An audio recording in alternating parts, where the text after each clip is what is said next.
کا گویا شاگرد ہوتا ہے براہ راست. تو بلکہ وہ ایک مشہور واقعہ بھی ہے نا کہ ایف سی کالج کا تھا یا کہاں کا واقعہ کہ وہاں کے پرنسپل نے پروفیسر نے ان سے اقبال سے یہ بات پوچھی کہ بھائی تمہارا جیسا سیانا آدمی اتنا سمجھدار آدمی وہ بھی یہ سمجھتا ہے اور مانتا ہے کہ جو تمہارے پروفٹ تھے یعنی محمد صلی اللہ علیہ وسلم ان پر جو ہے وہ قرآن ایز سچ نازل ہوتا تھا یعنی لفظوں میں نازل ہوتا تھا اترتا تھا. اس نے کہا کہ بھائی وہ تو پیغمبر تھے تو مجھے تو اس بات کو سمجھنے میں کوئی دقت نہیں ہے کیونکہ مجھے تو خود اس کا تجربہ ہوتا ہے کہ بعض اوقات پورا کلام پوری غزل پوری نظم گویا مجھ پہ نازل ہوتی. تو شاعری میں آپ کو معلوم ہے ویسے بھی ایک بائنری بنائی جاتی ہے آمد کی اور آبود کی کہ بھائی ایک چیز ہوتی ہے جو آمد ہوتی ہے اور ایک آبود ہوتی ہے جو تکلف سے اور کرافٹ کے ذریعے کوائن کی جاتی ہے اس کو بیان کیا جاتا ہے. تو بات میں یہ کر رہا تھا کہ شاعری اور ان کی جو نثر ہے انہوں نے فلسفیانہ مضامین بیان کیے ہیں. بہت سے لوگ جن کی بہت گہری نظر ہے ان دونوں چیزوں پر ان کا یہ کہنا ہے کہ اس میں تضاد نہیں ہے. اور یہ تو ہے کہ بھائی بہت سی ایسی چیزیں ہیں جو نثر میں بیان کی ہیں لیکن شاعری میں اس طرح نہیں آئی یعنی شاعری میں بیان کی ہیں جو نثر میں نہیں آئی کیونکہ شاعری کا اسپیکٹرم ہوتا ہے وہ بہت براڈ ہوتا ہے. لیکن اکثر جو بڑے لوگ ہیں ان کی رائے یہ ہے کہ جو بڑے تھیمز ہیں اقبال کے جو ان کے خطبات میں آئے ہیں جو ان کی فلسفیانہ جو ہے وہ تحریروں میں آئے ہیں وہ کہیں نہ کہیں ان کی نظم میں یعنی ان کی شاعری میں نظم اور غزل میں بھی کہیں نہ کہیں آئے. اسلوب کا فرق ہوتا ہے اس پر ہم انشاءاللہ تھوڑی سی بات بھی کریں. تو یہ جو میں نے عرض کیا ہے کہ ہم نے ارادہ کیا ہے انشاءاللہ کہ علامہ اقبال کی وفات سے 2 سال پہلے ان کا ایک کلام چھپا تھا مثنوی پس چه باید کرد اے اقوام شرق. یہ ایک مثنوی تھی جو علامہ اقبال کی وفات سے 2 سال پہلے چھپی ہے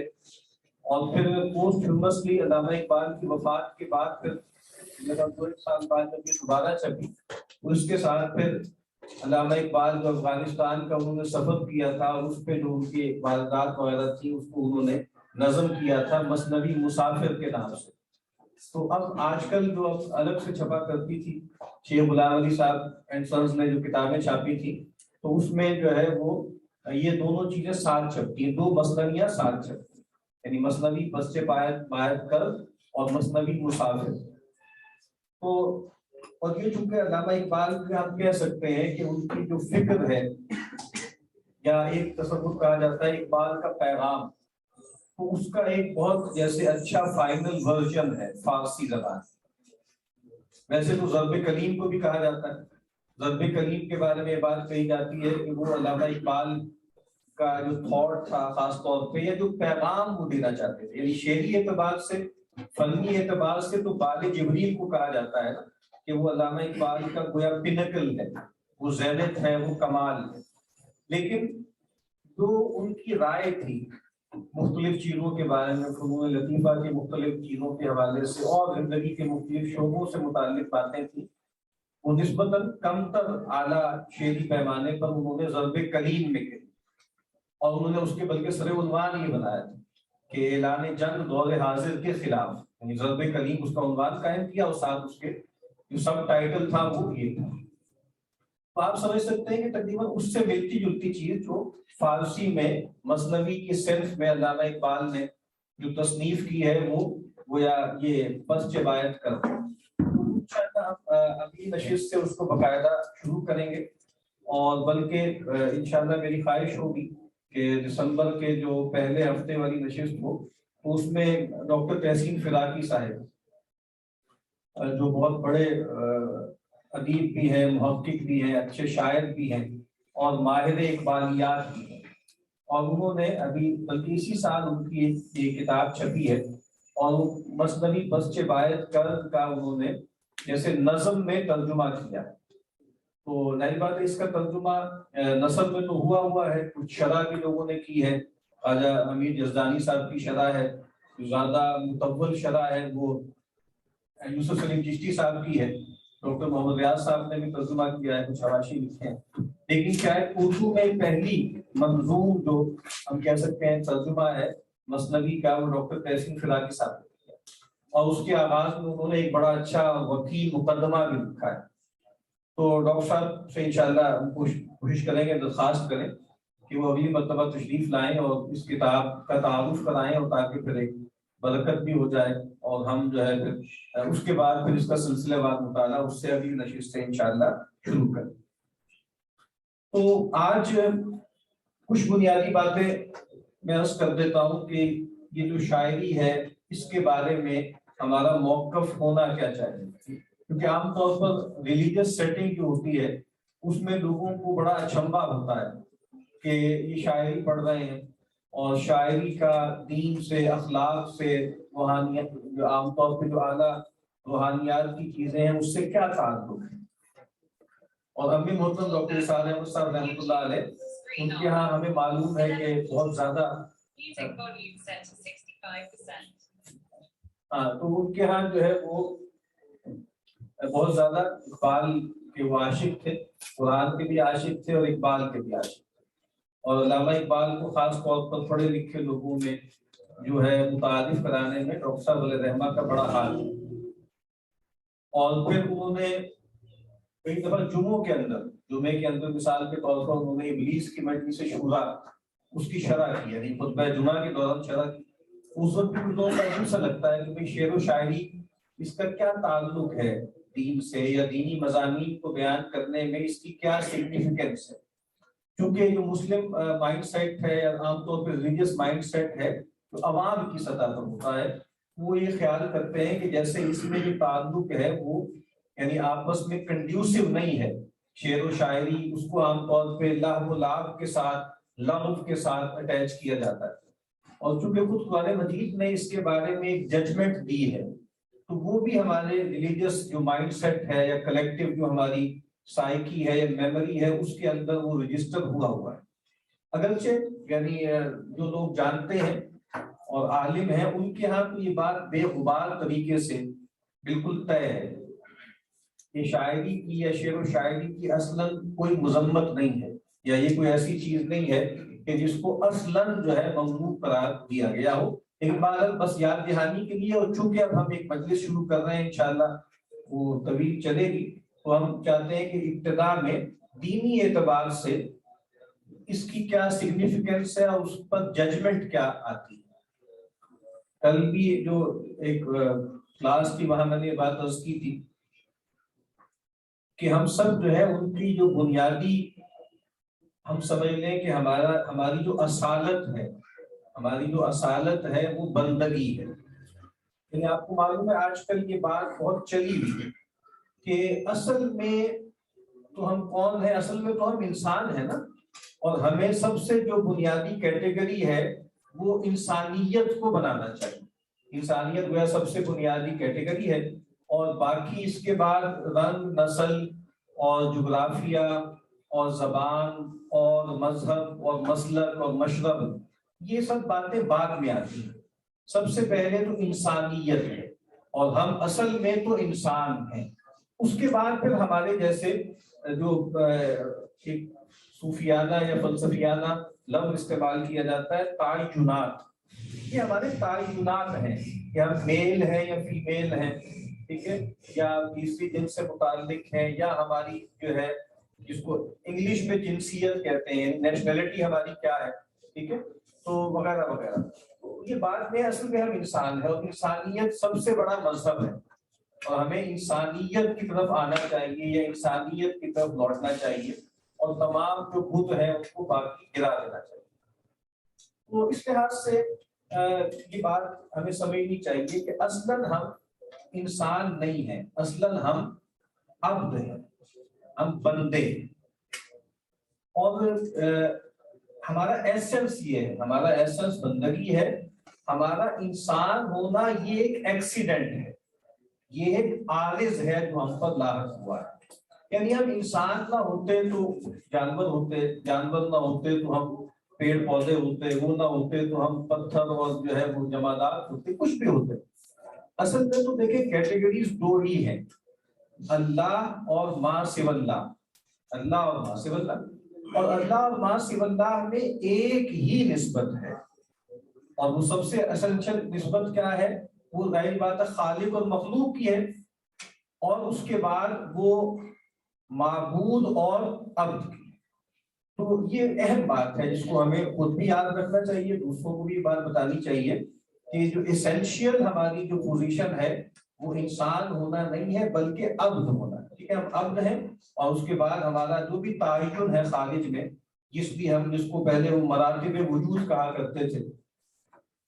تو ہر مرتبہ وجود حکم دارت گر فرق مراتب نہ کنی زندگی، کہ وجود کے مراتب ہوتے ہیں، ان میں سے ہر مرتبے کا ایک الگ حکم ہوتا ہے، اور اگر تم فرق مراتب نہیں کرو گے تو یہ زندگی، ٹھیک ہے؟ اور اسی لیے جو میڈیول دور تھا یا مڈل ایجز جس کو کہا جاتا ہے، اس میں ایک تصور تھا the great chain of being کا، ٹھیک ہے؟ وہ دکھایا کرتے تھے سب سے اوپر جو ہے وہ خدا ہے، ڈیوائن ریئلم ہے، اس کے ساتھ ہی اینجلک ریئلم ہے، اس کے آگے جو ہے پھر انسانوں کا شروع ہو جاتا ہے، لیکن انسانوں میں بھی مراتب ہے نا، سب سے اوپر پروفٹس آئیں گے، اس کے بعد سینٹس آئیں گے، ٹھیک ہے؟ اس کے بعد پھر جو ہے وہ عام لوگ آئیں گے، پھر انسانیت کا جو فیز ختم ہوگا تو اس کے بعد پھر حیوانوں کا شروع ہو جائے گا، حیوانوں کے بعد پھر جو ہے وہ نباتات کا شروع ہو جائے گا، نباتات کے بعد جمادات کا شروع ہو جائے گا، ٹھیک ہے؟ تو یہ ایک ہائرارکی قائم کی جاتی ہے۔ تو لیکن بہرحال مرتبہ وجود کا تو فرق ہے، انسان میں بھی زمین آسمان سے بڑھ کے فرق ہوتا ہے، تو لیکن کوئی بھی ہو، یعنی آپ سمجھ لیں کہ سید الملائکہ کون ہے؟ جبریل علیہ السلام، وہ بھی عبد ہیں۔ فرشتوں کے بارے میں قرآن مجید نے کیا کہا؟ عباد مکرمون، وہ بندے ہیں ایک بہت باعزت بندے ہیں، اور جو سید البشر ہے محمد رسول اللہ صلی اللہ علیہ وسلم، وہ بھی عبد ہیں، اور ان کا تو یہ پہلو ہے وہ بہت زیادہ اجاگر کیا گیا ہے، اور اس کو علماء کہتے ہیں نا کہ جہاں پر بھی اللہ کے نبی سے جیسے بہت لاڈ سے، بہت پیار سے، بہت محبت اور التفات سے گفتگو ہوتی ہے، تو وہاں آپ صلی اللہ علیہ وسلم کی عبدیت کی شان کو نمایاں کیا جاتا ہے۔ تو بات میں یہ کر رہا تھا کہ چونکہ ہم اللہ کے بندے ہیں اور ہم نبی اکرم صلی اللہ علیہ وسلم کے امتی ہیں، اب یہ بھی کیا ہے؟ یہ پھر ایک ایکسیڈنٹ ہے نا، یعنی ہم پیدا ہو جاتے سیدنا آدم ہی کی امیجیٹ 2-3 نسلوں میں، سیدنا نوح کے ہم کے دور میں پیدا ہو جاتے، تو ہم کہیں نہ کہیں ہم پیدا ہوتے، اور چاہے جس کو ایک کہا جاتا ہے فطرت کا زمانہ، لیکن وہ فطرت بھی ایسی کوئی خلا نہیں ہوتی، بس یہ ہوتا ہے کہ بہت طویل مدت گزر گئی، ورنہ قرآن نے تو یہ کہا ہے کہ وَإِن مِّنْ أُمَّةٍ إِلَّا خَلَا فِيهَا نَذِيرٌ، کوئی امت نہیں ہے مگر یہ کہ ان میں کوئی نہ کوئی ڈرانے والا تھا، اور لِكُلِّ أُمَّةٍ رَسُولٌ، ہر امت کے ہاں کوئی نہ کوئی پیغمبر آیا تھا۔ اب پھر ہماری یہ جو فیکٹسٹی ہے وہ یہ ہے کہ ہم رسول اللہ صلی اللہ علیہ وسلم کی بعثت کے بعد پیدا ہوئے، ٹھیک ہے؟ تو اس کی وجہ سے ہمارے اوپر ایک اور ذمہ داری ہے کہ اب ہمیں اللہ کی جو بندگی کرنی ہے وہ رسول اللہ صلی اللہ علیہ وسلم کے طریق پر کرنی ہے، آپ صلی اللہ علیہ وسلم کے بتائے ہوئے دین کے مطابق ہمیں کرنی ہے۔ تو بھارت اس حوالے سے ہمیں دیکھنا ہے، کل بھی میں نے بات عرض کی تھی کہ ہمیں یہ کوشش کرنی چاہیے کہ ہم جو کام بھی کریں اس کے اندر ہم کوئی دینی افادیت دیکھیں، اور دینی افادیت کا یہ مطلب نہیں ہوتا ہے کہ اس میں ہم تکلف کر کے قرآن حدیث یا فقہ کی چیزیں ڈالیں، اصل بات تو یہ ہے کہ جو کام بھی ہم کریں گے وہ اللہ کے بندے کی پوزیشن لے کے کریں گے نا، تو اس وجہ سے کم از کم اپنے ذہن میں ہمارے پہ واضح ہونا چاہیے یہ جو ہم کام کر رہے ہیں، اور چونکہ یہ کام کوئی ضروری کام تو ہے، یعنی علامہ اقبال کی شاعری پڑھنا جو ہے اس کو سمجھنے کی کوشش کرنا یہ کوئی فرض عین تو ہے نہیں نا، تو اگر ہم یہ کام کر رہے ہیں تو پھر ہم پر یہ بھی واضح ہونا چاہیے کہ اس کی سگنیفیکینس کیا ہے، اس پر بھی میں انشاءاللہ بات کروں گا، لیکن ابھی ابتداءً کہ وہ جو ایک سٹگما اٹیچڈ ہے شاعری کے ساتھ اور قرآن مجید نے جو اس کو بیان کیا ہے اس پر ہم تھوڑی سی بات کریں۔ سورہ قرآن مجید کی ایک سورہ ہے، اس کا نام ہی سورہ شعراء ہے، اور اس کے اختتام پر قرآن مجید نے یہ ایک شاعروں کے بارے میں ایک بات کہی ہے، اعوذ باللہ من الشیطان الرجیم، بسم اللہ الرحمن الرحیم، والشعراء یتبعہم الغاوون۔ یہ شاعر لوگ ہوتے ہیں عام طور پر ان کے پیروکار کون لوگ ہوتے ہیں؟ گمراہ لوگ، گم کردہ راہ لوگ۔ تو الذین هم فی کل واد یہیمون، وہ لوگ کے جو ہر وادی میں گھومتے پھرتے ہیں، روم اراؤنڈ، کبھی یہاں کبھی وہاں. اور یہ کہا یہ کون لوگ ہیں کہ والشعراء یتبعهم الغاوون، کہا کہ الذین هم فی کل واد یہیمون. اور اس کے بعد کیا بتایا کہ ہاں وَأَنَّهُمْ يَقُولُونَ مَا لَا يَفْعَلُونَ، اور جو وہ کہتے ہیں وہ کرتے نہیں. یعنی ایک سخت بات کہی ہے. اور شاعروں کے بارے میں 3 باتیں کہی گئی. پہلی بات تو یہ ہے کہ ان کے پیچھے عام طور پہ لوگ کس طرح کے لگتے ہیں، گمراہ ہوتے ہیں. یہ تو یعنی ان کے پیروکاروں کے بارے میں کہی گئی. اور 2 باتیں شاعروں کے بارے میں کہی گئی. ایک تو یہ ہے کہ ہر وادی میں گھومتے پھرتے ہیں اور ہر جگہ، جیسے ہم اپنے سلینگ میں کہتے ہیں نا، ہر جگہ منہ مارتے پھرتے ہیں. اور تیسری بات جو شاعروں کے بارے میں دوسری بات یہ ہے کہ جو یہ کہتے ہیں وہ کرتے نہیں.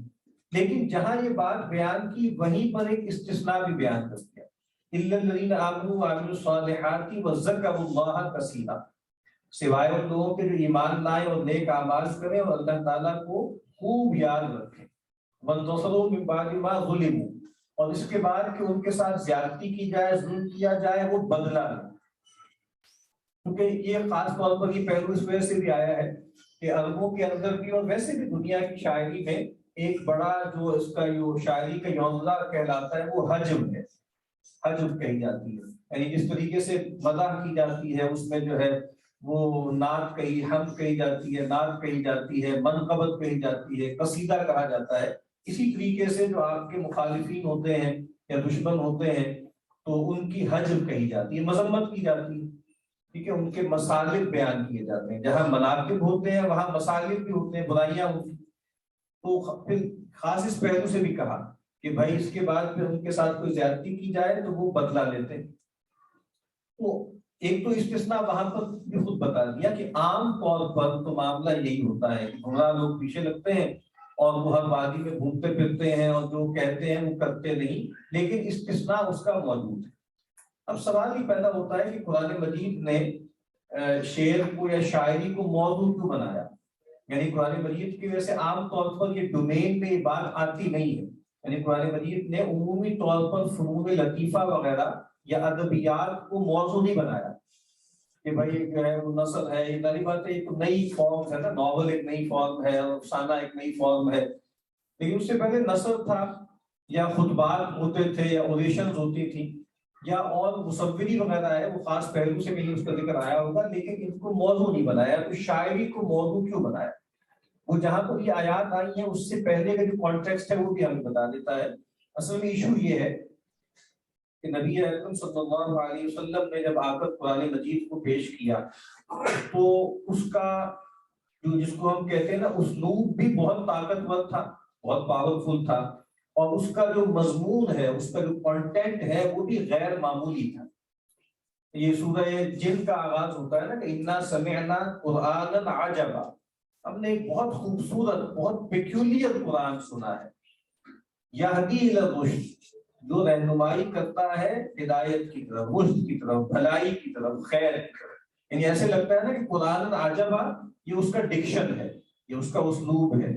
اور جو اس کا کنٹینٹ کیا ہے، محتوا کیا ہے، وہ یہ ہے کہ بہت ہی سعادت کی زندگی، خیر کی زندگی اس کی طرف ابھارتا ہے. تو اس کی بہت غیر معمولی اثر پذیری تھی. اور جو لوگ سچے لوگ تھے، جن کے ویسٹڈ انٹرسٹ نہیں تھے، جن کے مفادات وابستہ نہیں تھے، مثال کے طور پہ غلام لوگ، نچلے طبقے کے لوگ یا نوجوان، وہ قبول کر رہے تھے اس کو. لیکن جو چودھری لوگ تھے وہ ان کے مفادات اس پورے سسٹم کے ساتھ وابستہ تھے. اور پیغمبر صلی اللہ علیہ وسلم کی بات ماننا یا قرآن کی بات ماننا ان کے نزدیک جیسے ایک ایسا فیصلہ تھا جو زندگی موت کا مسئلہ بن سکتا تھا ان کے، اور بہت سی چیزیں گویا ایٹ اسٹیک ہو سکتی تھی اس سے. تو وہ ماننا نہیں چاہتے تھے. اب وہ طرح طرح کی باتیں کر رہے تھے. تو کبھی وہ کہہ رہے ہیں کہ یہ معاذ اللہ ساحر ہے، جادوگر، کیونکہ یہ جو کلام ہے نا جادو اثر ہے، بہت زیادہ تاثیر ہے اس کی. کبھی کہا یہ کاہن ہے. کاہن لوگ کون ہوتے ہیں کہ جنات، اصل میں جنات کا ان سے رابطہ ہوتا ہے اور جنات انسپائر کرتے ہیں، جنات ان کو کچھ کلام القاء کرتے ہیں. تو پھر کبھی معاذ اللہ یہ کہا کہ یہ تو مجنون ہے. اسی طرح انہوں نے کہا کہ بل ہوا شاعر، نہیں بلکہ یہ تو شاعر ہے. اور ہمارے یہاں بھی شاعری کی شعر کی ایک روایت ہے اور بہت طاقتور کلام ہوتا ہے ان کا، اور لوگ جو ہے وہ متاثر ہی نہیں ہوتے، مرعوب ہو جاتے ہیں بلکہ مسحور ہو جاتے ہیں، جس کو ہمارے یہاں انگریزی میں کہتے ہیں کہ میسمرائز ہو جاتے ہیں لوگ، ایسی جو چیز ہے۔ تو کانٹیکس اصل میں یہ ہے کہ وہ یہ کہہ رہے ہیں کہ بلبیر نے کہا نا کہ بل قالوا اضغاث احلام بل افتراہ بل هو شاعر، کہا کہ معاذ اللہ یہ پریشان خیالیاں ہیں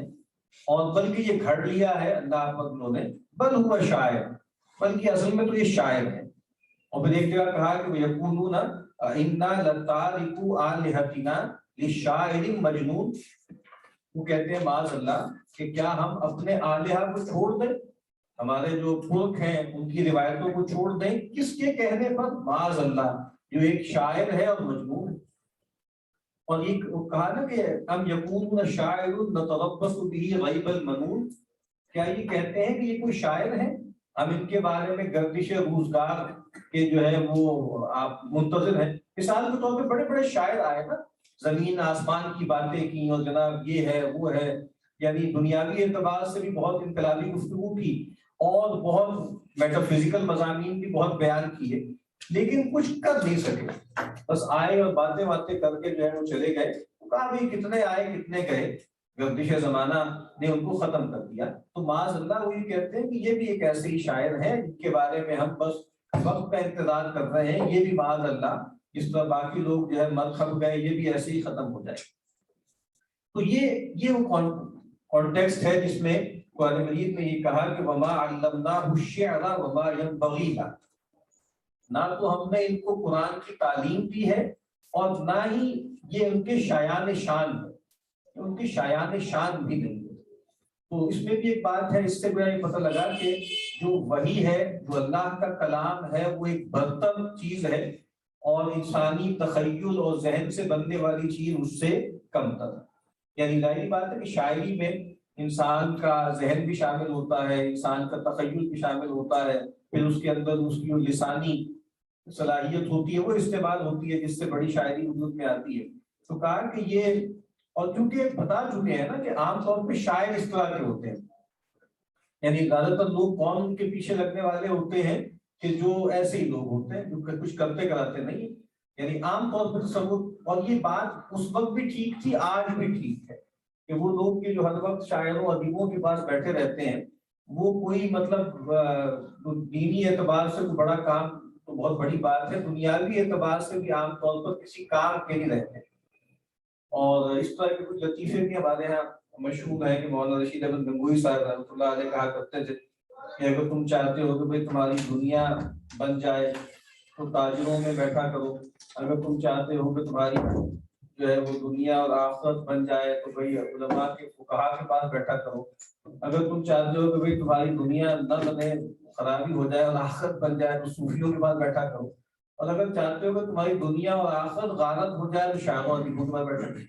تو مراد یہ کہ بھائی یہ بھی تصور ہے کہ عام طور پر ان کے ساتھ جو لوگ لگتے ہیں وہ اس طرح کے لوگ ہوتے ہیں۔ اور دوسری بات یہ ہے کہ یہ وہ جو بات کہی گئی ہے کہ ہر طرح کی باتوں کو گھومتے ہیں، کبھی زمین کی بات، کبھی آسمان کی بات، شدت گربگی جس کو کہتے ہیں کہ بہت اونچی اور چھوٹی چیزوں کو ملا دینا بعض اوقات، اور اسی طریقے سے ان کے ہاں قول و فعل میں بہت تضاد ہوتا ہے۔ دیکھیں ایک قول و فعل کا تضاد تو ہر انسان میں ہوتا ہے اور وہ ہونا ضروری ہے، لازمی ہے، اس سے آدمی بچ نہیں سکتا کہ ہمارا جو تصور ہمارے بارے میں ہوگا نا کسی بھی آدمی کا، چاہے وہ تھیسٹ ہے چاہے وہ ایتھیسٹ ہے، کبھی بھی اس کا وجود اس کے ساتھ میچ نہیں کرے گا۔ یعنی آدمی کا آئیڈیا اپنے بارے میں ہمیشہ بڑا ہوتا ہے اس کے ایکچوئل سے، ٹھیک ہے نا؟ ایرسٹوٹل کے یہاں بھی تھا نا کہ ایک پوٹینشیلٹی ہوتی ہے اور ایک ایکچوئلٹی ہوتی ہے۔ تو ہم جو ہمارا جو بھی پوٹینشیل ہے ہر آدمی کا جو اپنے بارے میں تصور رکھتا ہے وہ اس کو ایکچوئلائز نہیں کر پاتا، یہ ممکن ہی نہیں۔ تو لیکن شاعروں کے یہاں جیسے یہ بات، چونکہ ان کا بیانیہ بہت ایلیویٹڈ ہوتا ہے نا، بہت گرینجر والا ہوتا ہے، بہت میگنیفائڈ ہوتا ہے، عام آدمی اتنی بڑی بڑی باتیں نہیں کرتا، وہ جو بھی باتیں کرتا ہے وہ بھی اس سے میچ نہیں کر پاتا۔ لیکن بات یہ چونکہ ان کا بیانیہ بہت ایلیویٹڈ ہوتا ہے، بہت آگمنٹڈ ہوتا ہے، اس وجہ سے ان کے یہاں وہ تضاد بہت زیادہ واضح ہو جاتا ہے۔ ایک تو یہ بات واضح رہنی چاہیے کہ قرآن مجید نے اس کو موضوع کیوں بنایا، کیونکہ نبی اکرم صلی اللہ علیہ وسلم کے حوالے سے یہ تہمت لگائی جا رہی تھی کہ یہ شاعر ہے تو گویا اس کا رد کیا۔ پھر ایک روایت موجود ہے، ادب المفرد میں بھی ہے اور کچھ اور کتابوں میں بھی ہے، امام بخاری کی کتاب ہے ادب المفرد اور کتابوں میں بھی ہے، کہ الشعر بمنزلۃ الکلام، شعر جو ہے وہ کلام کے مرتبے پر ہوتا ہے، ایک کلام ہے، فحسنہ کحسن الکلام وقبیحہ کقبیح الکلام، تو اس کا جو اچھا ہے وہ اچھے کلام سے مشابہ ہے اور جو اس کا برا ہے وہ برے کلام سے مشابہ ہے۔ اس کا مطلب کیا ہے؟ اس کا مطلب یہ ہے کہ یہ تو ایک بیان ہے نا، وہ بیان جو ہے وہ نثر میں ہو یا شعر میں ہو، اس سے کیا فرق پڑتا ہے؟ یعنی شعر کے بارے میں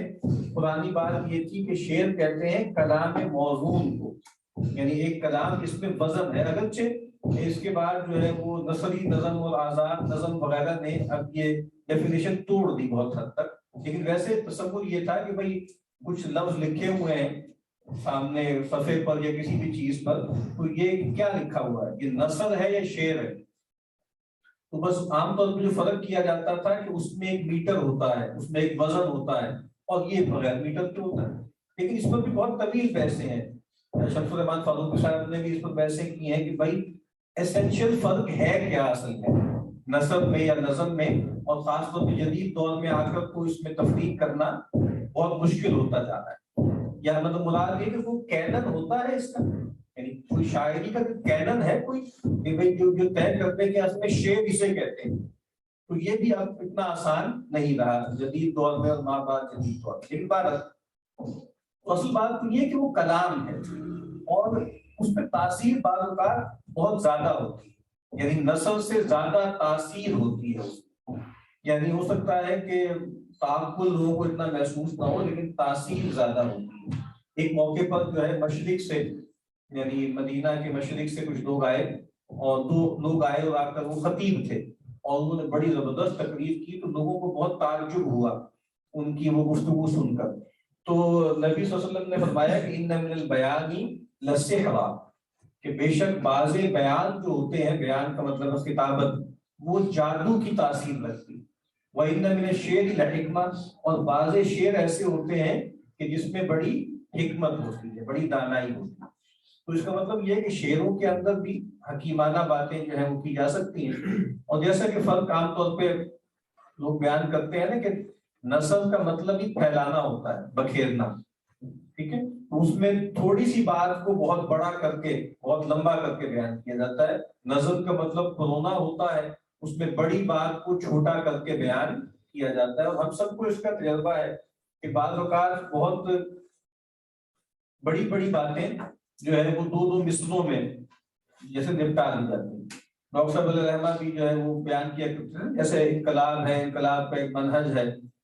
کہ بانش درویشی دسار دمادم زن چون پختہ شبی خود را بر سلطنت جمزن، تو بعد اوقات ایک بہت بڑا ڈسکورس جو ہے وہ دو دو لائن میں بیان کر دیا جاتا ہے۔ ابھی وہ ایک گفتگو ہو رہی تھی ایک جگہ پہ، تو وہاں پر ہمارے دوست نے انہوں نے ایک شعر پڑھا اکبر آبادی کا، بالکل سادہ شعر ہے، بہت فنی اعتبار سے اونچا شعر نہیں ہے، کہ توپ کھسکی پروفیسر پہنچے، توپ کھسکی پروفیسر پہنچے، تو اب بسولہ ہٹا تو دندہ ہے، بسولہ ہٹا تو دندہ ہے۔ یعنی جو کولونیل پروجیکٹ تھا اس کے دو فیزز کو آپ دیکھ لیں، دو مصروں میں بیان کر دیا کہ پہلے وہ توپ لے کر آئے اور انہوں نے آ کر جو ہے کولونائز کیا، عسکری اعتبار سے آئے اور ٹیکنالوجی کی بنیاد پر آئے اور انہوں نے جسموں کو کولونائز کر لیا، وہ ہٹ گئے تو پھر پروفیسر آ گئے، پھر وہ کلچر انڈسٹری، اس کو کلچر انڈسٹری کا خیال مند ہے کہ کلچر انڈسٹری آ گئی جناب، ان کی تعلیم آ گئی، ان کے اخبار آ گئے، ان کی باقی آرٹ اور کلچر آ گیا، پروفیسر آ گئے، اور وہ کیا کرتا ہے، وہ تو مار دیتا ہے نا، ختم کر دیتا ہے۔ جو اکبر نے کہا نا کہ مشرقی تو سر دشمن کو کچل دیتے ہیں اور مغربی اس کی طبیعت کو بدل دیتے ہیں، تو پہلے سر کچلا ہے نا وہ بسولے سے ہتھوڑے سے بڑے، اور اس کے بعد طبیعت کو بدلنا ہے تو آپ نے رندے سے اس کو نا برابر کرنا ہے، یعنی چھیل کے۔ اقبال نے بڑا اچھا کہا تھا نا کہ میاں نجار بھی چھیلے گئے ہیں، نہایت تیز ہیں یورپ کے رندے، کہ یعنی سب کچھ چھیل دیا ہے، سب کو جو ہے وہ برابر کر دیا ہے، جس کو ہمارے یہاں کہتے ہیں کٹ ٹو سائز کرنا، یعنی سب کچھ جو ہے وہ چھیل چھال کے برابر جو ہے وہ کر دیا۔ تو بعد میں یہ مثالیں دے رہا تھا ایسی کہ دو مصروں میں جو ہے وہ بہت بڑی بات، بہت بڑے ایک بیانیے کو سمیٹ دیا جاتا ہے۔ تو بہرحال اس وجہ سے یعنی یہ جو شاعری ہے اس کے حوالے سے ہمارے سامنے یہ بات آتی ہے، اور نبی اکرم صلی اللہ علیہ وسلم کے بارے میں ہمیں معلوم ہے کہ کچھ لوگوں کے بارے میں کہا، کچھ صحابہ کے بارے میں کہا جاتا تھا کہ یہ شعراء الرسول ہیں، یعنی وہ اس طرح دربار تو نہیں تھا نا، لیکن جیسے دربار نبوت کے شاعر، یعنی ایک شرف کی بات ہے۔ اس میں سیدنا حسان ابن ثابت ہیں، سیدنا جو ہے عبداللہ ابن رواحہ ہیں، ٹھیک ہے، سیدنا کعب ابن مالک ہیں، تو یہ ایسے لوگ تھے۔ اور سیدنا حسان ابن ثابت رضی اللہ تعالیٰ عنہ، ان کو تو اللہ کے نبی نے کہا تھا کہ بھائی جو ہے وہ میرا دفاع کرو، یہ میری حجب کہہ رہے ہیں اللہ، انہوں نے کہا کہ میں جو ہے ان کی حجب کہوں گا۔ تو رسول اللہ صلی اللہ علیہ وسلم فرمایا کہ میرا نسب اکٹھا ہی ہے نا، ہم سب کا نسب ایک ہی ہے، تو کہا کہ بھائی میں اس میں سے آپ کو ایسے ہی نکال لوں گا جیسے آٹے میں سے بال کو نکال لیا جاتا ہے۔ اور آپ نے فرمایا تھا کہ جو ہے ان کی حجب کرو، اور ایک موقع پر کہا کہ روح القدس معک، کہ روح القدس جو ہے وہ تمہارے ساتھ ہے، جبریل کی تمہیں سپورٹ حاصل۔ اور جب کچھ لوگوں نے جو ہے شعر و شاعری کے بارے میں جیسے ہوتا ہی ہے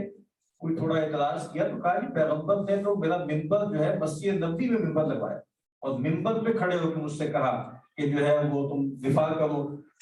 میرا اور دین کا دفاع کرو۔ تو بہرحال یہ ہمیں بات نظر آتی ہے۔ اس میں ایک روایت ہے اصل میں، اس کا پہلے وہ آیات تھی جس کی وجہ سے جو ہے لوگوں نے اس کو پرابلمٹائز کیا ہے، پھر ایک اور حدیث ہے۔ وہ حدیث کیا ہے کہ فرمایا کہ لَن يَمْتَلِيَ جَوْفُ أَحَدِكُمْ قِيحًا خَيْرٌ لَهُ مِنْ أَن يَمْتَلِيَ شِعْرًا، کہا کہ یہ بات کہ آدمی اپنے پیٹ کو الٹی سے اور گندگی سے بھر لے، یہ اس سے بہتر ہے کہ وہ اپنے پیٹ کو شعر سے بھر لے۔ پیٹ سے مراد جیسے سینہ ہے، یعنی اپنے باطن کو ایک آدمی جو ہے کیسے اگر بھر لے جو بہت ہی جو ہے غلیظ چیز اور بدبودار چیز ہے، تو کہا کہ یہ بہتر ہے اس سے کہ آدمی اپنے پیٹ کو جو ہے وہ شعروں سے بھر لے۔ اب اس کی جو تعبیر علماء نے کی ہے وہ یہی کی ہے کہ بھائی شعر میں فرق ہے۔ اگر شعر ہو جس میں ابتذال ہو، جس میں فحش کا ایلیمنٹ ہو، جس میں جو ہے وہ دینی جو معتقدات ہیں یا مقدسات ہیں ان کو نشانہ بنایا جائے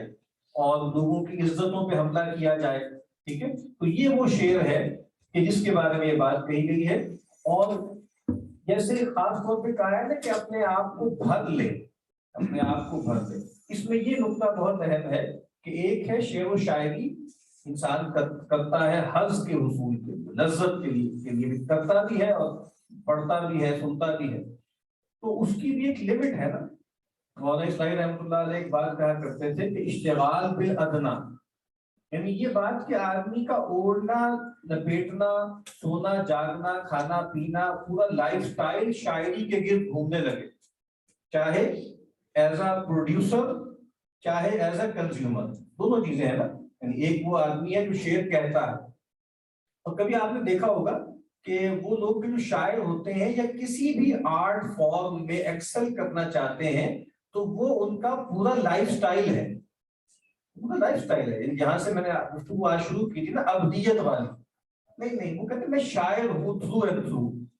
میں اسکلپچر ہوں تھرو اینڈ تھرو۔ اور وہی لوگ ایکسل کرتے ہیں کہ جن کے لیے وہ مذہب جیسی چیز ہوتی ہے۔ اور یہ بات تو ویسٹ کے بہت سے تھیورسٹوں نے کہی بھی، ڈینیل بیل کی کتاب تھی The Cultural Contradictions of Capitalism، تو وہاں پر بھی یہی تھا کہ اس چیز کو دور جدید میں مذہب کو ریپلیس کیا ہے وہ کلچر، اور کلچر میں یہ ساری چیزیں جو ہے وہ آ جاتی ہیں۔ تو آپ جو بڑے بڑے آرٹسٹ ہوتے ہیں، چاہے وہ ویژول آرٹس کے ہوں، چاہے وہ جو ہے وہ جس کا تعلق لفظوں سے ہو، وہ گویا ان کے لیے بس وہی سب کچھ ہوتا ہے اور وہی ان کی سب سے بڑی آئیڈینٹی ہوتی ہے اور اسی کے مطابق وہ جیتے ہیں۔ تو ایک تو بات اس میں یہ بھی آ گئی کہ آدمی ہر وقت اس میں انڈلج کرے، اور دوسرا بلکہ اسی حدیث کا ایک ورژن یہ بھی ہے، امام طحاوی نے اس کو بیان کیا نا کہ اس سے مراد اصل میں پوری حدیث کی یہ آدھی بیان ہوئی، اور یہاں پر اس سے مراد کیا تھی کہ وہ کہ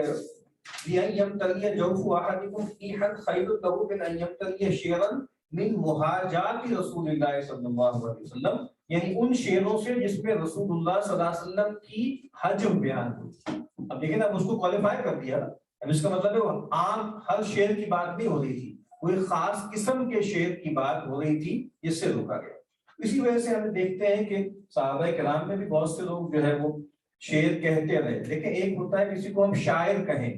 تو شاعر تو ہم حسان ابن ثابت کو کہیں گے، وہ تو ہم عبداللہ ابن رواحہ کو کہیں گے، اور جو ہے وہ زہیر کو کہیں گے، یا اور لوگوں کو کہیں گے۔ ایک یہ کہ شعر کہنا، تو شعر کہنے کو لوگوں نے برا نہیں سمجھا، باقی ایک فن ہے، اور جیسے یہ اور ہر فن کی طرح خون جگر مانگتا ہے، تو کچھ لوگ ہیں جو اس کو زیادہ وقت دیتے ہیں تو وہ شاعر کہلاتے ہیں، اور ایک یہ ہے کہ شاعری سے مناسبت ہو اور شعر کہنے کی صلاحیت ہو۔ اس میں تو آپ کو معلوم ہے سیدنا علی رضی اللہ تعالیٰ عنہ وہ بہت معروف ہے، ان کے اشعار بہت سے ہیں، اگرچہ اقوال کی طرح اشعار بھی زیادہ تر ان کی طرف غلط منسوب ہیں، لیکن شعر ان کو کہتے رہے۔ اور سیدنا علی رضی اللہ تعالیٰ عنہ کی اس طرح خطبات جو ہے وہ چھپے ہوئے، ایسے ان کا دیوان بھی چھپا ہوا ہے سیدنا علی رضی اللہ تعالیٰ عنہ کا۔ اگرچہ ہم جب دیکھتے ہیں نا تو بہت سی چیزیں، جیسے امام شافعی کا دیوان بھی چھپا ہوا ہے،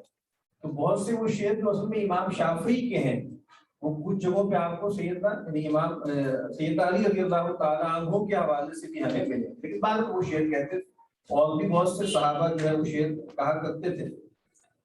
تو اس کا مطلب یہ ہے کہ یہ کوئی ایسی بات نہیں۔ پھر ہمارے اس کے بعد ائمہ ہیں، ائمہ کے ہاں امام مالک شعر کہا کرتے، امام شافعی تو میں نے عرض کیا کہ باقاعدہ شاعر، اور ان کا جو دیوان ہے وہ آپ چھپتا ہے، بازاروں میں ملتا ہے، معلوم ہے۔ امام مالک بھی شعر کہا کرتے تھے۔ پھر جیسے کچھ مکالمے ہوتے ہیں نا لوگوں کے آپس میں، گفتگو جیسے فارسی میں ہے، میں نے کہا اس نے کہا، اور جیسے ایک ڈائلاگ شروع ہو جاتا ہے نظم کے اندر یا شعر کے اندر، تو ایسا ہی ایک ڈائلاگ جہاں پر نقل کیا لوگوں نے امام مالک،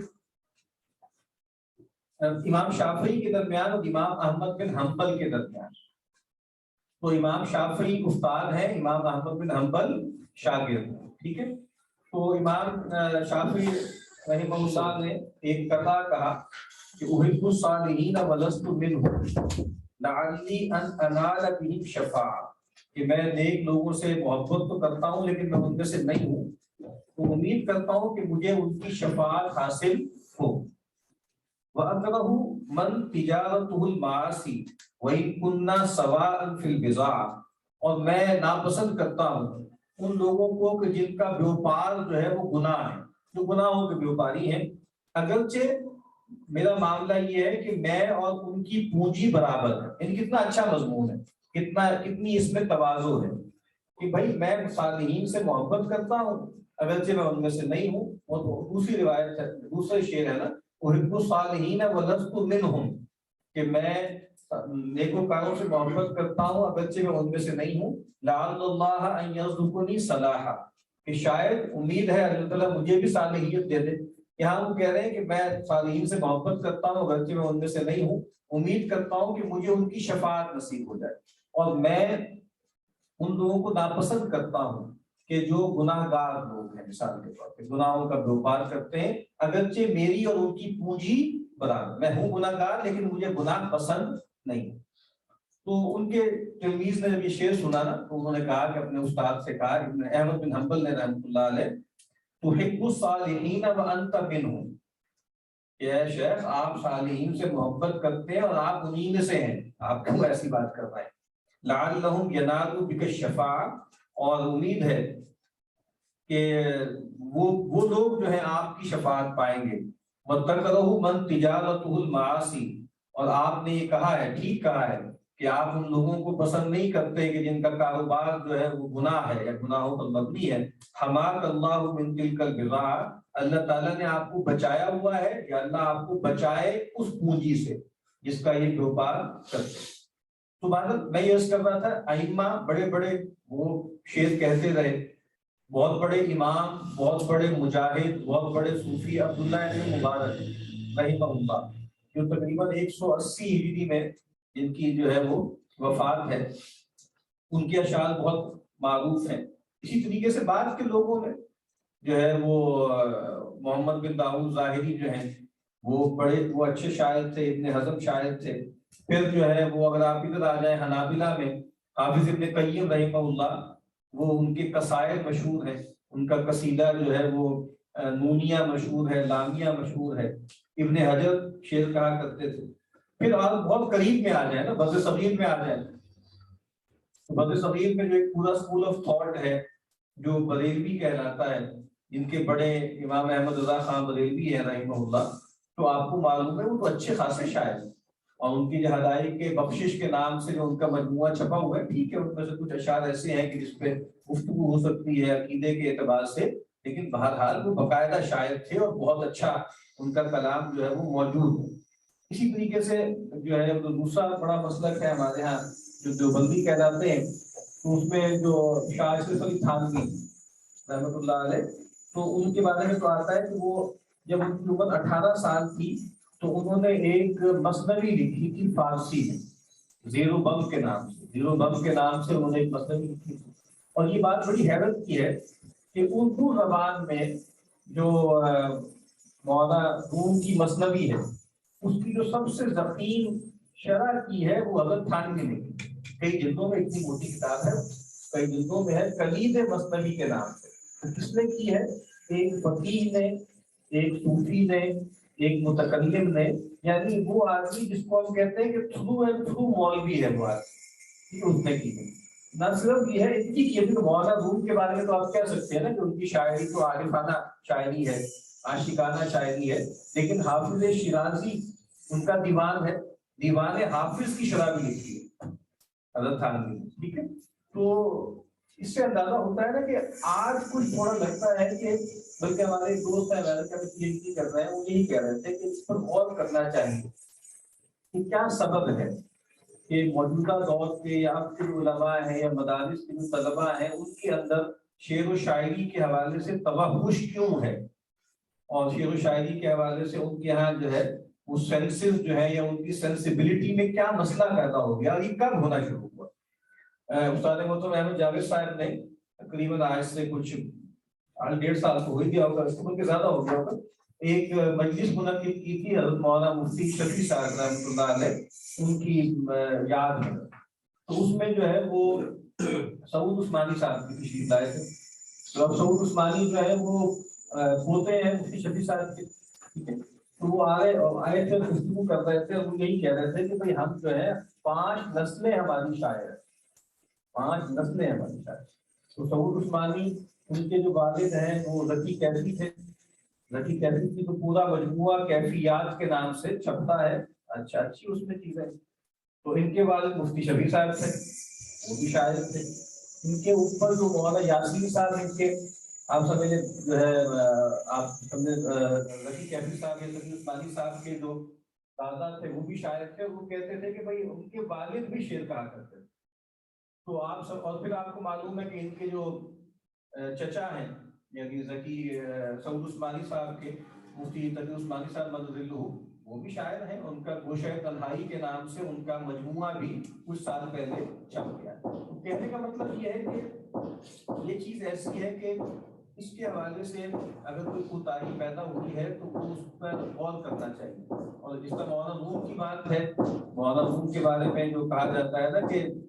مثنوی معنوی مولوی حفظ قرآن 10 زبانیں پہلے، کہ یہ جو مثنوی معنوی ہے مولوی روم کی، یہ اصل میں کیا ہے؟ حفظ قرآن 10 زبانیں پہلے. یہ تو گویا قرآن ہی کا بیان ہے، پہلوی زبان ہے. قرآن جو فارسی زبان ہے اس کو پہلوی زبان بھی کہا جاتا ہے. پھر جو ہے وہ عراقی ہیں، پھر اس کے بعد جو ہے وہ جامی ہیں، کتنے بڑے بڑے لوگ ہیں. پھر سنائی ہیں، حکیم سنائی. ابھی ورلڈ فلاسفی ڈے میں نے گفتگو کی تھی تو اس کے شروع میں حکیم سنائی کا ایک شعر پڑھا کہ آپ دیکھیں نا کتنی بڑی بات انہوں نے کی ہے. اور ان کے نام کے ساتھ دیکھیں حکیم لگا ہوا ہے، ایک دانا آدمی اور فلسفی آدمی. لیکن ظاہر بات ہے فلسفے کے اسٹوڈنٹس وغیرہ جو ہے وہ ان کو فلسفی کے طور پر ہی جانتے ہیں، کیونکہ ہمارے یہاں خاص طرح کی ریجمنٹیشن ہوئی ہے نا کہ بھائی فلسفی وہ ہوتا ہے اس طریقے سے کلام کرتا ہے. اور پھر ہم انشاءاللہ اگلی کسی نشست میں ہم یہ بات کریں گے کہ یہ جو ایک کنفلکٹ ہے پوئٹری میں اور فلسفی میں، یہ بھی بہت پرانا چلا آ رہا ہے. ٹھیک ہے، اس پر الگ سے بھی بات کرنی چاہیے کہ بھائی اس میں آپس میں بھی ان کی ایک سمجھ لیں کہ چشمک چلی آ رہی ہے، رقیبانہ ان کے درمیان جو ہے آپ سمجھ لیں کہ آویزش جو ہے وہ چل رہی ہے۔ تو ہاں وہ جو شعر مجھے ابھی یاد آ رہا ہے کہ زبان کس بہر حق کوئی، زبان کس بہر حق کوئی چے عبرانی چے سریانی، زبان کس بہر حق کوئی چے عبرانی چے سریانی، مکان کس بہر حق جوئی چے جا بلقا چے جا بلسا۔ پہلا مصرع کیا ہے؟ کہتے ہیں کہ زبان کز بہر حق گوئی، وہ زبان کے از جو اس کے لیے ہو، کس کے لیے؟ حق گوئی نہیں بلکہ ہاں جب بیان زبان از کز بہر دی، ہاں حق گوئی ہے، شاید حق گوئی یا دی گوئی، یعنی اگر کوئی زبان ہے اور اس کا مقصد دین کو بیان کرنا ہے، دین کا مضمون بیان کرنا ہے، تو کہا چے عبرانی چے سریانی، اس سے کیا فرق پڑتا ہے کہ وہ عبرانی میں ہو یا سریانی میں ہو۔ اور کہا کہ مکان کز بہر حق جوئی، وہاں بہر دی ہے، بہر دی گوئی، زبان کز بہر دی گوئی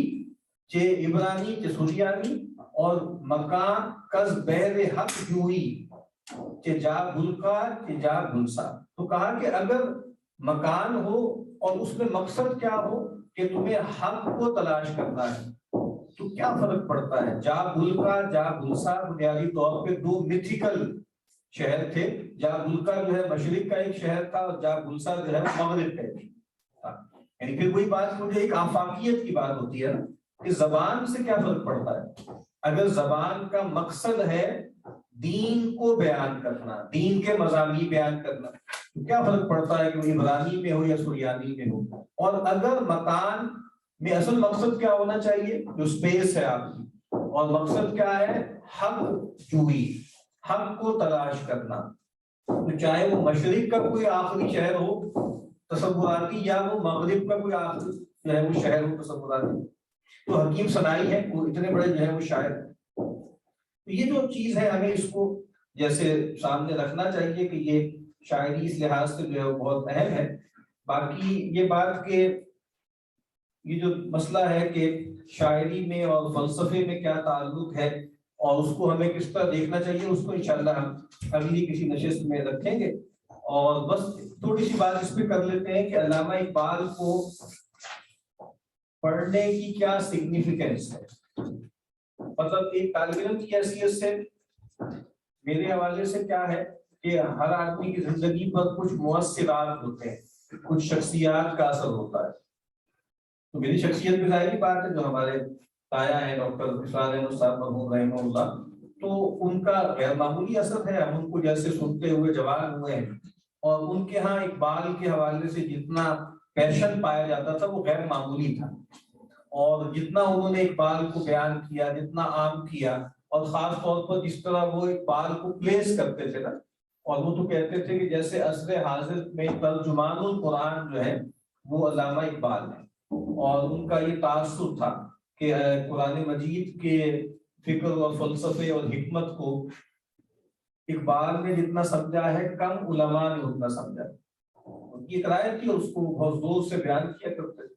تو ایک تو وہ بہت زیادہ ظاہر بات ہے اقبال کو بہت دیتے ہیں، اور دوسری بات یہ کہ محترم استاد محترم احمد جاوید صاحب، ان کے ساتھ اردو کا 17-18 سال کا ساتھ ہے، تو ان کے ہاں بھی اقبال ظاہری بات ہے ان کا ایک حوالہ ہے، اور بہت نشستوں میں بالکل نجی نشستوں میں بھی ان سے علامہ اقبال کو پڑھنے کا موقع ملا، اردو شاعری تھی اور فارسی شاعری تھی، تو اس وجہ سے بھی ظاہری بات ہے کہ ایک لیگیسی ہے، اپنے بڑوں سے اپنے اساتذہ سے کچھ چیزیں ہم نے جو ہے وہ پائی ہیں، اور پھر ہمیں اس کو آگے جو ہے وہ لے کے جانا، ایک وجہ تو یہ۔ باقی وہی بات کہ جو شروع میں کہی گئی تھی کہ اگر دین ہمارا بنیادی حوالہ ہے، بندگی ہمارا بنیادی حوالہ ہے، تو اس میں جو بنیادی چیز ہے وہ کیا ہے؟ وہ قرآن اور صاحب قرآن ہے، قرآن اور صاحب قرآن۔ تو علامہ اقبال کے کلام میں یہ دونوں چیزیں ہمیں بہت زیادہ ملتی، قرآن مجید پر غیر معمولی جو ہے ایمفیسس ہے، اور پھر اس کے بعد جو صاحب قرآن ہے رسول اللہ صلی اللہ علیہ وسلم، ان کا بہت جو ہے وہ ذکر ملتا ہے. تو یہ دونوں چیزیں ظاہری بات ہے کہ ہمارے لیے غیر معمولی اہمیت رکھتی ہیں. اگر ہمیں بندگی کرنی ہے نا تو بندگی کا معاملہ یہی ہے. مفتی شفیع صاحب یہ کہتے ہیں نا کہ دو چیزیں ہیں, کتاب اللہ اور رجال اللہ. اللہ کی کتاب, اللہ کے رجال. اور اللہ کے رجال میں سب سے بڑے کون ہے؟ پیغمبر ہے. اس کے بعد پیغمبر کے وارث ہیں, علماء ہیں, اولیاء ہیں, اہل اللہ ہیں, وہ لوگ آتے ہیں. تو ان سے بھی اگر متعلق رہتا ہے تو اس کے لیے بھی اقبال کا کلام ہمارے لیے بہت اہم ہے. اس کے بعد جو احمد جاوید صاحب بہت فرماتے رہتے ہیں کہ انسان کی جو ہے نا جو معیار وجود کہہ لیں اور جو سطح شعور کہہ لیں, وہ ان دونوں میں اضافہ ہوتا ہے شاعری سے. یعنی وہ کہیں بہت پرانا جملہ تھا, مجھے شاید یاد بھی نہیں, کہ اگر تمہیں یعنی اپنے علم میں جو ہے وہ اضافہ کرنا چاہتے ہو تو گویا نثر پڑھو, اور اگر اپنے ہونے میں اضافہ کرنا چاہتے ہو تو شاعری پڑھو. یعنی انسان کا جو ہونا ہے, اس کی جو ایگزسٹینشل سٹیٹ ہے, اگر انسان چاہتا ہے کہ وہ ایلیویٹ ہو تو اس کو شاعری پڑھنی چاہیے اور شاعری سے مناسبت ہونی چاہیے. دیکھیں کوئی وجہ ہے کہ ہمارے ہاں بر صغیر میں یا اور جگہوں پر بھی جو پرائمر لکھے جاتے تھے بچوں کے لیے, وہ پرائمر شاعری میں ہوتے تھے. یعنی آپ دیکھیں نا, پند نامہ تھا تار کا, گلستان, دوستان, خیرت نامہ. اب دیکھیں وہ کیا ہے, وہ مکتب میں پڑھایا جاتا تھا. مکتب جو سب پڑھتے ہیں, یعنی بنیادی خواندگی اور ایک نمبر ایپٹیچیوڈ اور ایک جو ہے وہ آپ کو لٹریسی دی جاتی ہے. وہ جو ہے وہ کیا ہے, مضامین اس کے اخلاقی ہیں, اخلاقی مضامین ہے, اور جانرا اس کا شاعری ہے. اس سے ایک ہے سپاٹ طریقے سے آپ کاغذ میں لکھ دیں کہ بھائی ایسے ایسے,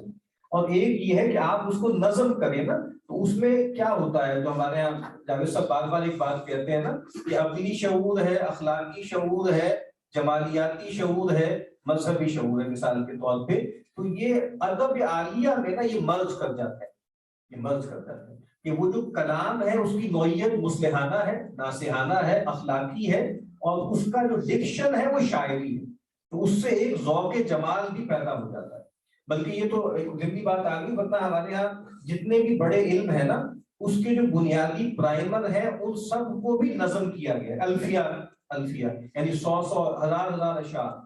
یعنی ایک ٹیکسٹ ہے لاجک کا, ایک ٹیکسٹ ہے آپ علم کلام کا, ایک تصوف کا ہے, ایک فقہ کا ہے, ایک اصول فقہ کا ہے, ایک اصول تفسیر کا ہے, ایک اصول حدیث کا ہے. ان سب کے 20 منظوم مجموعے ہیں. یعنی انہی چیزوں کو بالکل ٹیکنیکل علم ہے, سارے ٹیکنیکل علم ہے, اور ان کو جو ہے وہ منظوم کیا جاتا ہے. ایک تو وہ حفظ کے لیے سہولت ہوتی ہے اس میں, اور دوسری بات یہ ہے کہ اس سے گویا مناسبت پیدا. عربی گرامر ہے, عربی گرامر کے قواعد کئی طرح کے اس میں جو ہے لوگوں نے ان کو جو ہے وہ نظم کیا. تو میں یہ عرض کر رہا تھا کہ یہ جو پرائمر وغیرہ پڑھائے جاتے تھے ان کی بھی بہت اہمیت تھی. اور اسی لیے جب لوگ ان سے پوچھتے رہتے ہیں کہ بھائی ہم کیسے جو ہے اپنی روایت سے جڑے, اپنی تہذیب سے جڑے, وہ یہی کہتے ہیں کہ زبان کا اچھا ذوق پیدا کریں. اور ہم بر صغیر کے لوگوں کے لیے تو یہ بات سمجھنے میں کوئی دقت نہیں ہے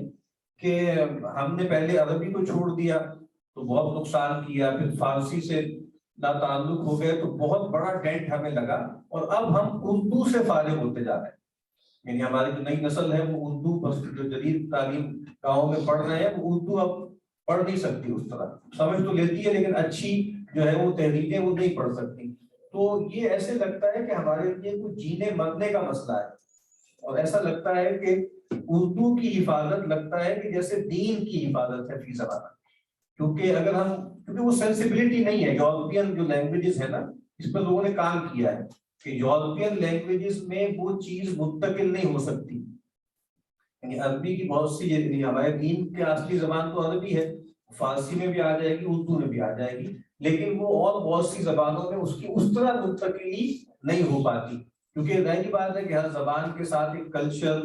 اور لگت جو ہے وہ ساتھ لگا ہوا ہوتا ہے. تو اس لحاظ سے بھی ضروری ہے کہ ہم یہ کام کریں. اور اس میں پھر وہی ہے کہ ایک تصور یہ ہوتا ہے کہ بھائی اس وقت ہمیں پڑھنے کی ضرورت کیوں ہے. تو وہ انشاءاللہ اگلی کسی نشست میں ہم اس سے بات کریں گے, اور چارلز ٹیلر کی ایک چھوٹی سی 2 صفحے ہیں اس کا بھی ہم مطالعہ کریں گے کہ بھائی ہمیں کیوں ضروری ہے, why to re read Iqbal. کہ اقبال کو مرے بھی اب تقریباً جو ہے وہ آپ سمجھ لیں 80 سال سے زیادہ ہو گئے، 85 سال ہو گئے ہیں. تو اب اس کی ریلیونس کیا ہے؟ کیونکہ مطلب ہم جس دور میں ہیں اس میں ایک تصور پایا جاتا ہے، سی ایس لوئس نے اس کو کہا تھا کرونالوجیکل سنوبل. تو اس میں یہ ہے کہ کون سی چیز کتنی اپ ٹو ڈیٹ ہے، کتنی جدید ہے. یعنی اب تو اکیڈیمیا میں یہ ہوتا ہے نا کہ یار یہ آپ کتاب فلاں تھیسس کر رہے ہیں، یہ کتاب یہ تو بہت پرانی ہے، یہ 2006 میں چھپی. اب تو 2018-19 والی کتابیں دیکھیں آپ، 20 کی کتابیں دیکھیں اگر آپ 21 میں آپ کوئی تحریر لکھ رہے ہیں. اور مطلب یہ ہے کہ جو جتنی جدید ہے اتنی ریلیونٹ ہے. مجھے یاد ہے آج سے 12-13 سال پہلے کہیں پر وہ ماسیرا میں ہمارے دوست ہیں، انہوں نے ایک کانفرنس میں بلایا، تو وہاں ایک کسی اور یونیورسٹی کے صاحب تھے، انہوں نے کوئی رومی کے تصور عشق وغیرہ پر یا غزالی کے بات کی. وہ آڈینس میں ایک بزرگ تھے، وہ بہت گرم ہو گئے. وہ میرا خیال ہے کہ جیسے پروگریسو ہوتے ہیں لوگ ان میں سے تھے، یا مارکسسٹ ٹائپ بہت زیادہ دفعے کہ بھئی اتنا عرصہ ہو گیا یہ لوگ مت کھپ گئے کہ جان چھوڑ دو، رومی کی اور غزالی کی اور اس کی اور اس کی. تو یہاں پر بھی ہمارے لوگ کہتے ہیں کہ اقبال کی جان چھوڑ دیں نا. بات بہت آگے چلی گئی، جیسے کارل مارکس کے بارے میں کہتے ہیں کہ اس نے جو ہے وہ جو پروڈکشن کا فیز تھا اس کے بارے میں باتیں کی ہیں. اب تو ایج آف کنزمپشن آ گیا ہے، وہ ریلیونٹ ہی تھا، اگرچہ وہ ریلیونٹ ہے. اسی طریقے سے کسی آدمی نے بات کی ہو ماڈرنٹی کے بارے میں، تو اب تو پوسٹ ماڈرن فیز چل رہا ہے، تو اب وہ ریلیونٹ نہیں ہے. لیکن بہرحال اس کو بھی سمجھنے کی ضرورت ہے کہ وہ ریلیونٹ کیوں ہے. اور جیسے یہ بات میں نے جس کی ہے کہ علامہ اقبال نے یہ کہا ہے، بلکہ بس وہ تھوڑے سے وہ اشعار پڑھ کے ہم بات آج ختم کرتے ہیں. یہ اشعار ڈاکٹر صاحب بھی بہت پڑھا کرتے تھے کہ علامہ اقبال نے کیا کہا. چونکہ یعنی لوگوں نے اس کو ہمارے یہاں کہتے ہیں نا کھرا ڈھونڈنے کی کوشش کی ہے کہ علامہ اقبال کی شاعری کہاں کہاں سے انفلوئنسڈ ہے. وہ نیٹشے سے ہے، وہ بدگساں سے ہے، ٹھیک ہے، یا وہ اور لوگوں سے ہے، یعنی لوکل اس پہ اثرات ہیں، ٹھیک ہے، یا اس پر جو ہے خاص طور پر مغربی فلاسفہ کے جو ہے وہ اثرات ہیں. تو اس پر لوگوں نے کلام کیا، اور بہت سے لوگوں نے کہا کہ نہیں، جو سب سے بڑا انفلوئنس ہے وہ دین ہے، وہ اپنی تہذیب ہے، وہ قرآن ہے، ٹھیک ہے، وہ پیغمبر کی ذات ہے. اور اس میں ایک دلیل کے طور پر اقبال کا اپنا ایک دعویٰ ہے وہ پیش کیا جاتا ہے کہ گر دلم آئینہ بے جوہر است، کہ اگر میرا دل جو ہے ایک ایسا آئینہ ہے جس میں کوئی جوہر نہیں ہے، ورب حلفم غیر قلعہ مزمر است، اور یا یہ کہ بھائی میری جو حرف ہے، میرا جو کلام ہے، اس میں قرآن کے سوا کچھ اور ہے، پردہ ناموس فکرم چار کن. تو کہا کہ میری جو فکر ہے اس کی ناموس کو چاک کر دینا، ای خیابان راز خارم پاک کن، اور اس خیابان کو، اس باغ کو میرے کانٹے سے پاک کر دینا. روز محشر خار و رسوا کن مرا، کہ محشر کے دن مجھے ذلیل و خوار کر دینا. بے نصیب اس موسیٰ پاکن مرا، یعنی رسول اللہ صلی اللہ علیہ وسلم کو خطاب کر کے کہہ رہے ہیں کہ بھائی مجھے جو ہے روز محشر ذلیل و خوار کر دیجیے، اور مجھے اپنے جو ہے پائے مبارک کے بوسے سے محروم کر دیجیے. یہ ان کا دعویٰ ہے، وہ کہہ رہے ہیں. تو ایک بات تو یہ کہ سیلف سٹیٹمنٹ ان کی کیا ہے، گوہر دریائے قرآن سلطان، کہ بھئی میں نے قرآن مجید کے دریا سے جو ہے. اب یہ بات کہ کوئی آدمی اس پر پورا اتر سکتا ہے، یہ ناممکن ہے. یعنی اصل میں ایک فیلسی یہ ہے کہ وہ جو خود کہہ رہے نہیں وہ جھوٹ بول رہے ہیں. اصل میں تو وہ اس سے متاثر ہوتے ہیں، متاثر بھی ہوں گے، متاثر کیوں نہیں ہوں گے. کل بھی ہم نے اس پہ بات کی تھی، جو آدمی بھی نیٹشے کو پڑھے گا اس سے متاثر ہوگا، ہو نہیں سکتا کہ نہ متاثر ہو. لیکن وہ خود کہہ رہے ہیں کہ میرا اصل سورس آف انسپریشن یہ ہے. لیکن کچھ لوگ دوسری بڑی غلطی کرتے ہیں، وہ لٹرلی یہ سمجھنے لگتے ہیں کہ ایسا ہی ہوا ہے. نہیں، یہ تو ان کی چاہت ہے نا. جیسے میں یا کوئی بھی آدمی کہے کہ میری تو کوشش ہے کہ میں دین پہ چلوں، اور میں تو بس یہی چاہتا ہوں کہ میں قرآن و سنت کے پیچھے چلوں، لیکن اس کا کیا یہ مطلب ہے کہ میں پوری زندگی میری قرآن و سنت کے مطابق ہوتی ہے؟ یہ میری خواہش ہے نا، یہ میرا ایک آئیڈیل ہے. تو یہ پھر ایک اور غلط فہمی ہو گئی کہ اگر کوئی صاحب علم اگر یہ بتاتا ہے کہ دیکھیں علامہ اقبال کے خطبات میں یا علامہ اقبال کی شاعری میں فلاں فلاں جگہ پر کچھ وائلیشن ہوئی ہیں، یا قرآن مجید کے حوالے سے جو بات کی گئی ہے وہ ٹھیک نہیں ہے، فلاں فلاں غلطی ہوئی ہے، تو لوگ اس پر پھر بہت زیادہ جذباتی ہو جاتے ہیں کہ اقبال نے تو یہ کہا تھا، آپ کہہ رہے ہیں کہ بھئی یہ خلاف قرآن فکر ہے، یہ والی حصہ. تو اس میں پھر وہی بات ہمیں سامنے رکھنی چاہیے کہ علامہ اقبال کے بارے میں جس کو سلیم احمد صاحب نے بھی کہا نا کہ جیسے ہم اور لوگوں کے ساتھ کرتے ہیں کہ علامہ اقبال کو بھی ہم نے رحمۃ اللہ علیہ کی کھوٹی پہ ٹانگ دیا، ٹھیک ہے نا، ان کو جو ہے وہ جسے کہتے ہیں بگر دین لائف ایک کریکٹر بنا دیا، اور جیسے ان کے ساتھ بھی ہم نے کوئی انفالیبل ہم نے ان کو بنا دیا کہ بھئی ان کے اندر کوئی غلطی نہیں ہو سکتی، یہ بات ٹھیک نہیں، یعنی ہمیں یہ تصور نہیں رکھنا چاہیے کہ کوئی آدمی بھی ایسا ہو سکتا ہے کہ اس سے کوئی غلطی نہیں ہوئی، کوئی لغزش نہیں ہوئی، یا اس کی فکر کوئی ڈٹو کاپی ہے۔ یعنی جب مولانا روم بھی کے بارے میں کسی نے یہ کہا، انہوں نے تو نہیں کہا، کسی نے یہ کہا، تو اس کا یہ مطلب تو نہیں ہوتا نا کہ بھئی اب آپ قرآن نہ پڑھیں، آپ مثنوی پڑھ لیا کریں، کیونکہ وہ مثنوی کا اس کا مطلب یہ نہیں ہوتا۔ یہی آپ کہیں کہ ان لیو آف قرآن آپ اقبال کو پڑھ لیں، تو کبھی بھی قرآن قرآن ہے، وہ اللہ کا کلام، تو قرآن پر یا حدیث پر ہر چیز کو پیش کیا جائے گا، ٹھیک ہے، جنید و بایزید ہو اور ابو حنیفہ ہو یا شافعی ہو یا اشعری اور ماتریدی ہو یا کوئی رازی اور غزالی ہو یا اقبال ہو اور حالی ہو، مثال کے طور پہ سب کو اس پیمانے کے سامنے پیش کیا جائے گا، اور جہاں جہاں جس سے کوئی کوتاہی یا سہو ہوا ہے، جس کے پورے امکانات ہیں اور ہوا ہے،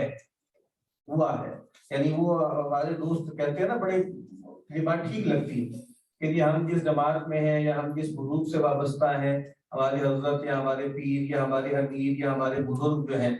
ان سے غلطی ہو سکتی ہے، لیکن ساتھ دل میں یہ کہہ رہے کہ ہوئی کوئی نہیں ان سے ہو سکتی ہے، بالکل ہو سکتی ہے، جیسے ہی آپ بتا دیں کہ یار غلطی نہیں ہو کرنے بندے کو کہہ رہے ہیں، یعنی 6 مرتبہ وہ یہ کہیں گے کہ ہمارے بزرگوں سے غلطی ہو سکتی ہے، بالکل ہو سکتی ہے، بالکل ہو سکتی ہے، وہ فرشتے نہیں، وہ معصوم نہیں، ایک غلطی آپ بتا دیں تو وہ آپ کو چھوڑیں گے، تو یہ عجیب سی بات ہے نا۔ تو ہم کیا کہیں گے، ظاہر بات ہے جو بہت بڑے بڑے لوگ ہیں انہوں نے کلام کیا ہے تو غلطیاں ہوئی ہیں،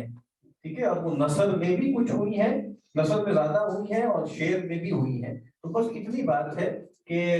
یہ بات کہ ہم گویا اقبال کی بنیاد پہ 2 جو ہے فرقے بنا لیں کہ بھئی یہ اقبال کے حامی ہیں، اقبال کے مخالف ہیں، اور لڑنے مرنے کو تیار ہو جائے، اس کی ضرورت نہیں، ٹھیک ہے، جو آدمی جس کا جو مقام ہے وہ اس کو رکھنا چاہیے، اس میں کوئی شبے کی بات نہیں ہے۔ جو چارلس ٹیلر والی تحریر ہم پڑھیں گے اس سے بھی پتہ لگے گا کہ بہرحال اقبال ابھی بھی بہت ریلیونٹ ہے، اور خاص طور پہ جب وہ 1930s کے شروع میں جو باتیں وہ اس وقت کر رہے تھے، اس وقت بہت کم لوگوں کو ان چیزوں کا شعور تھا، بہت ہی کم لوگوں کو ان چیزوں کا شعور تھا، ان ڈیبیٹس کا شعور تھا جو اقبال کو تھا، اور بہرحال وہ ایک سچے طالب علم تھے، اور وہ کوشش بھی کرتے تھے دینی معاملات میں علماء سے رابطہ کرنے کا اور احتیاط کرنے کا، لیکن ظاہر بات ایک انسان ہی ہے، اور ہمیں تو بس یہ دیکھنا چاہیے نا کہ ایک آدمی کے حسنات اور اس کے فضائل زیادہ ہیں یا اس کی سیئات اور اس کی جو ہے لغزشیں زیادہ ہیں، تو اس پیمانے میں ہم اقبال کو دیکھیں گے تو یقیناً وہ ایک بہت بڑے آدمی کے طور پہ ہمارے سامنے آئیں گے۔ تو آج بس ہم انشاءاللہ یہیں پر اس کو ختم کرتے ہیں، جس طرح میں نے عرض کیا اگلی مرتبہ جو نشست ہوگی کوشش کریں گے ڈاکٹر تحسین فراقی صاحب کو دعوت دیں، وہ اس کتاب کا جس کو ہم نے سلسلہ وار مطالعہ کرنا ہے اس کا ایک تعارف آپ کے سامنے رکھیں، اور پھر انشاءاللہ اس کے بعد اگلی نشستوں سے ہم اس کتاب کا سلسلہ وار مطالعہ شروع کرتے ہیں۔ تو سوال کسی نے کرنا ہے تو کر لیں۔